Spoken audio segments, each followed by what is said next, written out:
Imagine you spent, I don't know, $100,000 and maybe 4 years of your life meticulously building this fortress to protect your career. Right, the traditional college path. Exactly. And you wake up today only to realize the enemy just learned how to fly right over the walls. Yeah, that's a pretty terrifying realization. It really is. I mean, that is essentially what is happening right now to the traditional college degree. Because for decades, we were all sold this, very specific version of the ultimate safety net. Work hard, get the paper. Right. You work hard, you get that piece of paper, Yeah. and it basically guarantees you a seat at the table. It Yeah. was supposed to be this impenetrable shield against economic downturns and layoffs.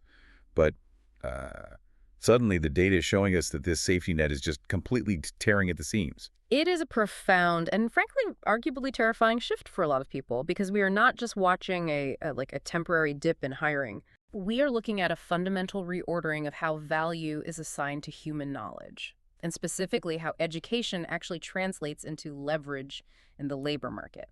Which is the entire focus of today's deep dive. We're looking at a pretty fascinating press release, along with some incredibly detailed white paper excerpts from a company called EON AI Ventures, which operates alongside EON Reality. Yep. And what they're announcing is the direct-to-consumer launch of a platform they call the AI Founder Program 90-Day Sprint. Which really functions as a blueprint. I mean, it's a highly structured, very intensive 90-day program explicitly designed to take laid-off knowledge workers and just transition them entirely. Entirely. Yeah, the stated goal is moving them from being dependent employees to becoming autonomous AI-driven venture builders. And our mission today is to really unpack exactly how the labor market is fundamentally fracturing under the weight of artificial intelligence. And, we want to evaluate this specific 90-day sprint. Because the premise is so bold, right? Oh, absolutely. Like, can you genuinely pivot from a displaced corporate employee to a tech founder in just 3 months? So, okay, let's unpack this. I want you, listening right now, to take a second and consider your own career. Look at your daily tasks. How secure does your specific industry or your specific role feel right this very minute? That really is the defining question of the moment. Because to understand why a program like this 90-day sprint even exists, we really have to look at the exact environment that necessitated it. We are not talking about minor corporate belt-tightening here. Right, this isn't a routine recession. Exactly. We're looking at unprecedented structural tech layoffs that are just permanently erasing certain categories of work. Yeah, and the raw numbers from early 2026 alone are just staggering. I mean, we are looking at over 40,000 tech sector employees laid off in just a single quarter. This one quarter. Just one. And the surveys in the source material indicate this is really just the beginning. 55% of U.S. companies are actively planning workforce reductions this year. And the critical data point hidden within those surveys, the part we really need to pay attention to, is the motive. 44% of those companies are citing AI as the primary driver for those reductions. Wow. Yeah, they are not hiding it anymore. They're just saying it out loud. And that leads directly to this mind-blowing concept from the Wall Street Journal data we have in our stack today. There's this economist, Gad Levinon, and he pointed out what he calls a historic inversion. This was wild to read. Right. For the first time in modern history, the unemployment rate for college-educated workers under the age of 34 has actually surpassed the rate for workers who hold just a 2-year associate degree. Yeah. The traditional bachelor's degree job security premium, that fortress we talked about earlier, it has just vanished. What's fascinating here is the underlying mechanism driving that inversion. Like, we have to look at why those associate degrees are suddenly more protective. Okay, why is that? Well, companies are not just cutting costs to weather a bad quarter. They are fundamentally restructuring their entire operations around automation and AI efficiency. So the bottom rung of the corporate ladder. Like the entry-level stuff. Exactly. The entry-level data analysis, junior copywriting, basic coding, all that cognitive work that traditionally required a 4-year bachelor's degree is simply being sawed off by language models. Just gone. Gone. Meanwhile, the specialized, often physical or highly localized skills associated with associate degrees. Oh, like HVAC repair or something. Yes, HVAC repair, specialized nursing, advanced manufacturing. Those remain largely untouched by AI because, frankly, a language model cannot fix a pipe or draw blood. Right. It puts a whole new spin on what we consider unskilled versus skilled labor. Like, it reminds me of this quote in the source material from Michael Maximilian. He's a former IBM distinguished engineer. Oh, the Claude Code quote. Yes. He was talking about an AI model called Claude Code, and what he says is just an absolute gut punch to anyone trying to break into tech right now. He stated, "I think I've met 2 people in 30 years that can do better than Claude Code right now." That is heavy. 2 people in 30 years. And he follows that up by asking the quiet part out loud. He says, why would he not, in a year, just buy more Claude licenses instead of hiring anybody? Well, I mean, it is a pure, ruthless economic calculation. Yeah. When a software license costs a fraction of a human salary, works instantly, requires zero onboarding, never takes a sick day. Never sleeps. Right, and produces code faster than a human ever could, the rationale for hiring junior knowledge workers just completely collapses. But hold on, if I can jump in with an analogy here, because this feels like holding an expensive 4-year insurance policy that just abruptly expired the very moment you got into a car crash. That's exactly what it feels like. But the traditional advice for someone in that situation, right? Say a marketing director who just got downsized or a displaced financial analyst is usually, oh, go reskill, learn to code. Right, the classic Silicon Valley advice. Yeah, exactly. So why shouldn't that person just go enroll in a coding bootcamp? Hasn't that been the default pivot for the last decade? Well, the source data explicitly addresses the structural mismatch, and it actually explains why that advice is now, frankly, dangerous. Dangerous, really? Yeah, because the traditional reskilling infrastructure is practically obsolete for this specific crisis. Think about the mechanics of those coding boot camps. They typically cost anywhere from $12,000 to $18,000. Okay. And what do they actually train you to do? Write basic syntax, maybe build some simple web apps. Precisely. They prepare workers for the exact entry-level syntax-heavy roles that AI is automating first. So you are essentially paying $18,000 to enter a foot race against Claude Code. Oh, wow. A race you mathematically cannot win. Okay, that makes sense. But on the other end of the spectrum, the sources bring up MOOCs, massive open online courses. Those are the generic online classes you see advertised everywhere, costing maybe $399 to $800. Yes, and while MOOCs are cheaper, they suffer from a completely different fatal flaw. They give you access to information, right? They sell you video lectures, but they do not result in a shipped product. They don't provide an employer-verified credential with any real teeth, and they certainly don't hand you a pipeline of paying customers. You finish the course, you get a little digital certificate, and you are still unemployed. So the old bridges are effectively burned, or they just lead straight back into the fire. Exactly. If the old infrastructure is a dead end, these laid-off workers are essentially stranded. So did EON look at this stranded demographic and realize their traditional model wasn't going to reach them? Because, I mean, we were talking about a 25-year-old company here. EON Reality normally works exclusively with major universities and governments, right? Yes, very established institutional players. Yeah, they have this highly validated program proven in Europe and the Gulf region, and suddenly they are completely bypassing their usual institutional gatekeepers. They are taking it direct to consumer. Direct to consumer. Yep. For a one-time fee of $975. And it is crucial to understand why a legacy company makes a move like that. Dan Lagerskar, the founder and chairman of EON AI Ventures, has this brilliant quote in the release that sums up their rationale. What did he say? He says, "The Wall Street Journal wrote the diagnosis. It did not write the answer." Wow. That really speaks to the sheer urgency of the moment.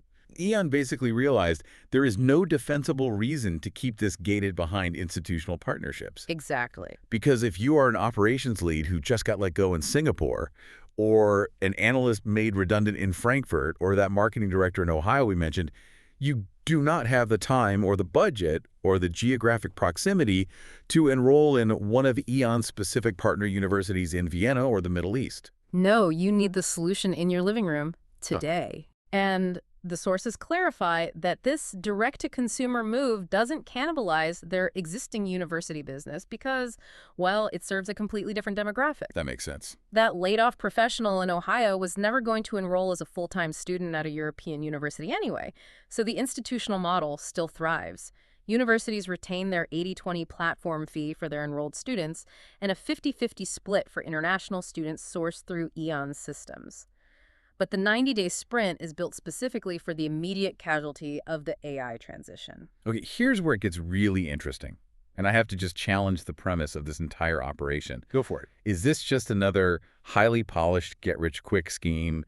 Or, a learn to code in a weekend and be a millionaire kind of pitch? Let's be real. Yeah. How can anyone legitimately pivot from being a mid-level corporate employee to a full-blown AI founder in just 90 days. It sounds impossible. It is the natural question to ask, absolutely. And answering it requires looking at the profound difference in their methodology. EON is not selling information. As we established with the MOECs, we are drowning in information.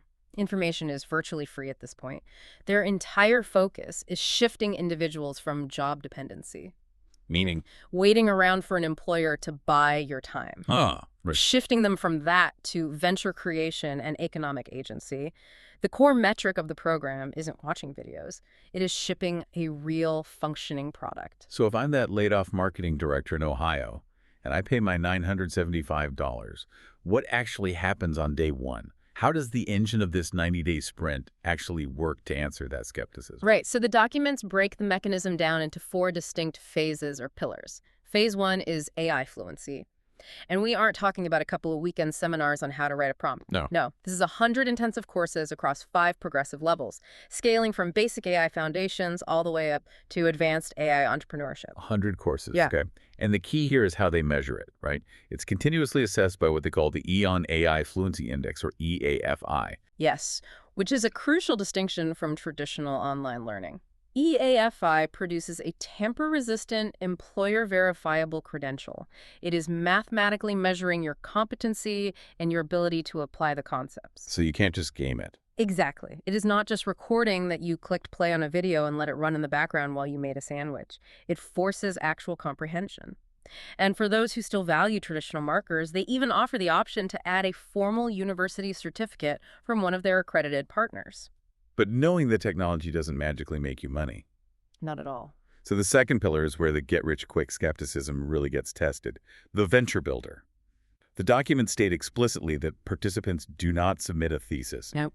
You don't write a theoretical paper about how AI might change the world. You have to build and ship a live AI product on the EON global marketplace. And this marketplace isn't some ghost town. It already has over 4,400 institutional buyers across more than 80 countries. That is the mechanism that transitions the learner from theory to immediate commercial application.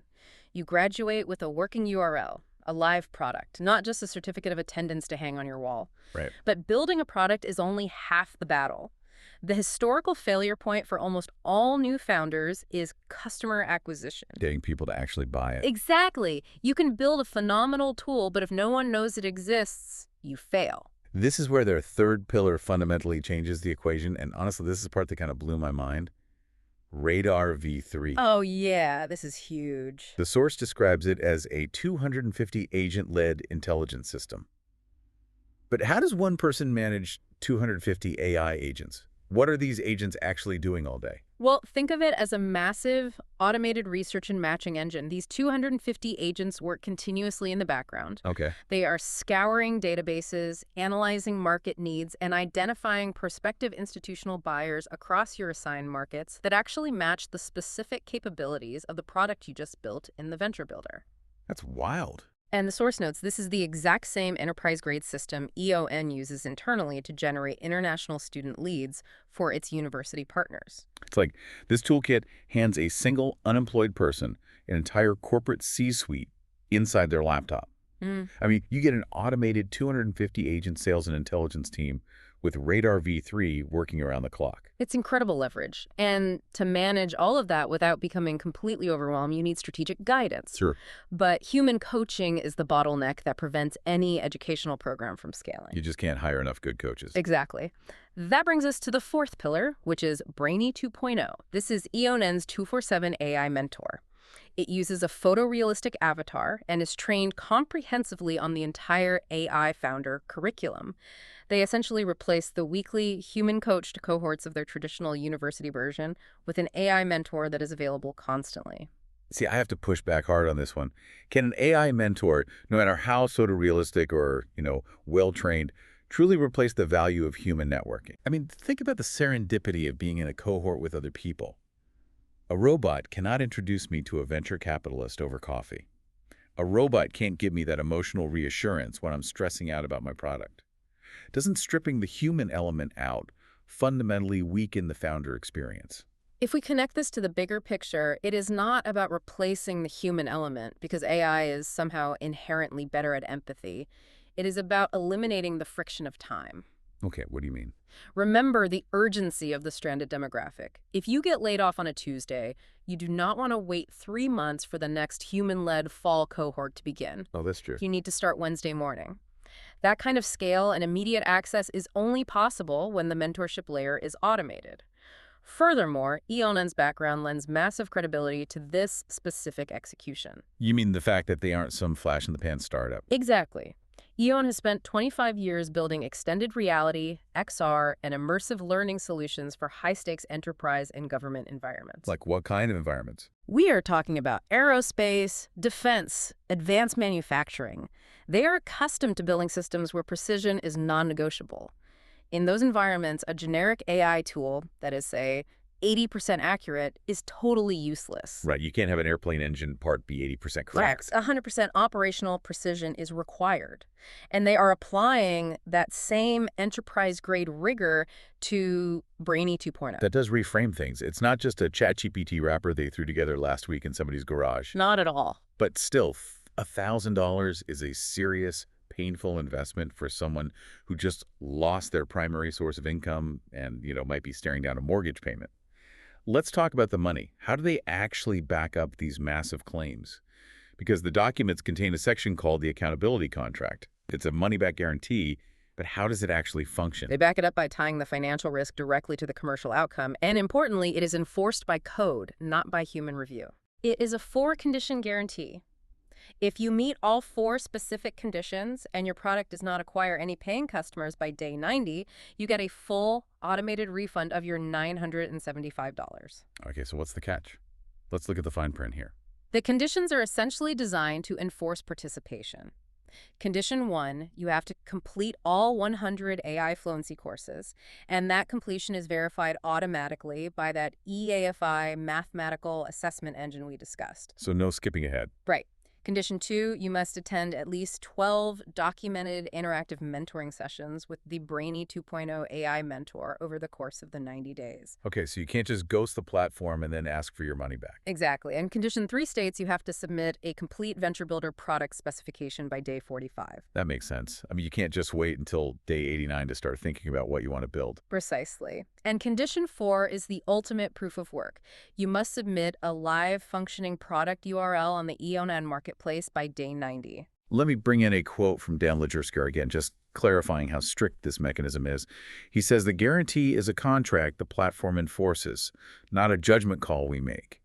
We can only deliver an outcome to someone who shows up and does the work." Yeah. But let me play devil's advocate here for a second. Think about what this actually means. The metric of success to get your refund isn't just finishing the classes. You have to jump through all these hoops, launch the product, and your product must attract 0 paying customers to trigger the refund. Correct.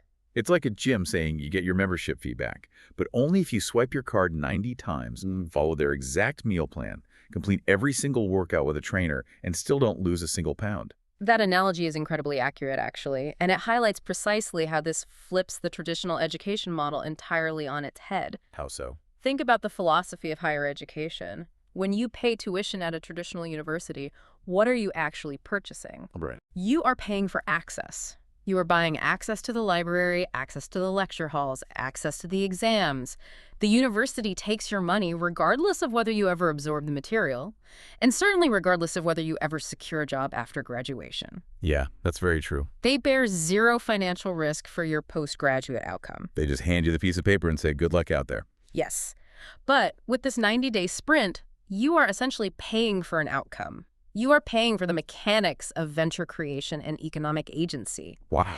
If you put in the labor, if you do the workouts, to use your gym analogy in the system's infrastructure, specifically the Radar V3 sales pipeline and the Venture Builder framework, fails to generate a single paying customer for you, EON assumes a financial failure, not you.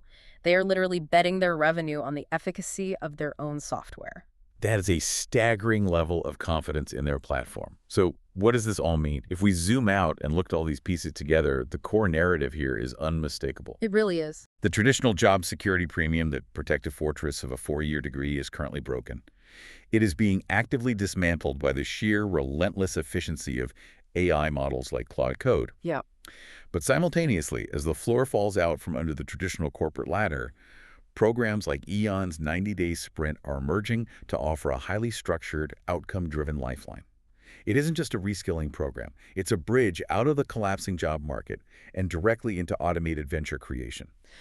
The paradigm has fundamentally shifted. The operative question for a knowledge worker is no longer, how do I make my resume look better for an employer who is currently replacing my entire department with software? Right.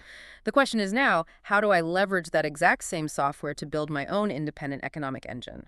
What stands out to you? When you evaluate your own daily work, your own career trajectory, are your skills inextricably tied to a vulnerable job, or are you actively building resilient economic agency? That is the exact question every single one of us needs to be asking right now. And it leaves me with this final thought for you to mull over as we wrap up. If the future of work means that thousands, maybe millions, of laid-off employees routinely pivot away from endlessly updating their resumes on LinkedIn Right. and instead use these 90-day sprints to launch automated, AI-driven ventures, what actually happens to the concept of a company? Think about the implications. In a few years, will large monolithic corporations even exist as we know them today? It's a wild thought. Or will the global economy just morph into a massive, decentralized network of individual economic hubs where you and I are just trading the output of our own personal AI agent fleets? That old safety net we talked about at the beginning isn't just full of holes. We might be realizing we don't even need a net if we finally learn how to fly the plane ourselves.